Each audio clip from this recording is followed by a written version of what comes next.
गौतम बुद्ध की कहानी समझौते का पथ। प्रस्तावना।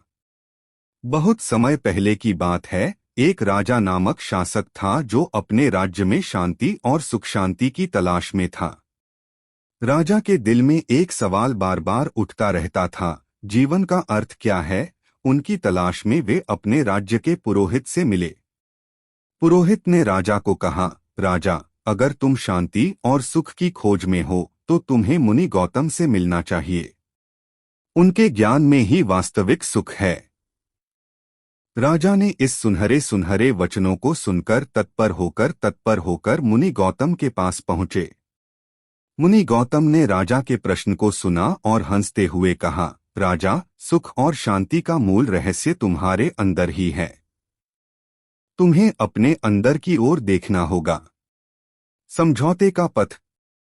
राजा ने गौतम बुद्ध से सुना कि सुख और शांति का मूल रहस्य अंदर ही है, लेकिन उसका मन शांति की ओर नहीं जा रहा था।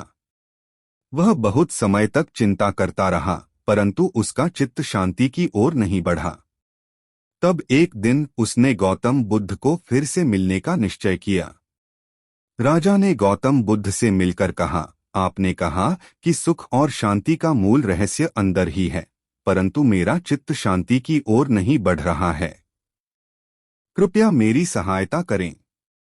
गौतम बुद्ध ने हंसते हुए कहा, राजा, सुख और शांति का मूल रहस्य समझौते में छिपा है। तुम्हें अपने आत्मा को समझना होगा और इस संसार में जो कुछ भी हो रहा है उसे स्वीकार करना होगा। राजा ने कहा, समझौते का क्या अर्थ है? गौतम बुद्ध ने विवेचना करते हुए कहा, समझौता करना यानी अपनी आत्मा को समझकर इस संसार में सहजता से रहना।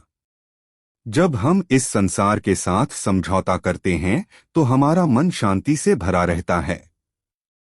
राजा ने गौतम बुद्ध के वचनों को गहराई से सुना और समझा। उन्होंने अपने मन को संयमित किया और समझौते का मार्ग अपनाया। बोधगया का अनुभव। राजा ने गौतम बुद्ध के साथ बिताए गए समय में अपने अंदर की अनगिनत सत्यों को जाना। उन्होंने अपने जीवन के माध्यम से यह सीखा कि सच्चा सुख और शांति अंदर ही होता है। उन्होंने यह भी समझा कि मानव जीवन में दुख और सुख, जीवन और मृत्यु सभी एक प्रकार की अनित्यता में बसे होते हैं। राजा ने तब अपना राज्य छोड़कर संन्यास लेने का निर्णय किया और गौतम बुद्ध की उपदेशों का पालन करते हुए वह बोधगया की ओर बढ़े। वहां उन्होंने एक वातावरण में ध्यान लगाकर अपनी आत्मा को समझा।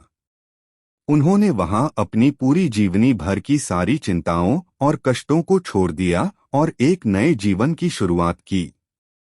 धर्मचक्र प्रवर्तन। गौतम बुद्ध ने अपने ध्यान से प्राप्त की गई ज्ञान को लोगों के साथ साझा करने का निर्णय किया।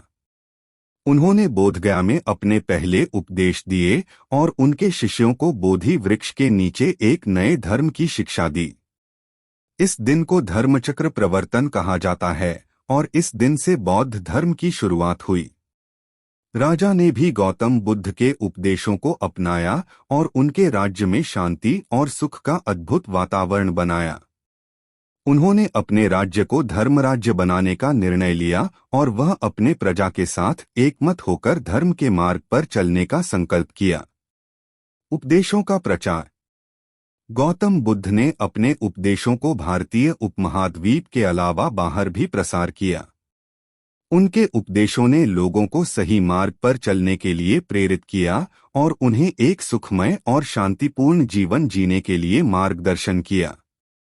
उनके उपदेशों ने सामाजिक, आर्थिक और राजनीतिक जीवन के कई क्षेत्रों में सुधार किया और लोगों को नए दृष्टिकोण से जीवन को देखने के लिए प्रेरित किया। समापन। गौतम बुद्ध की कहानी हमें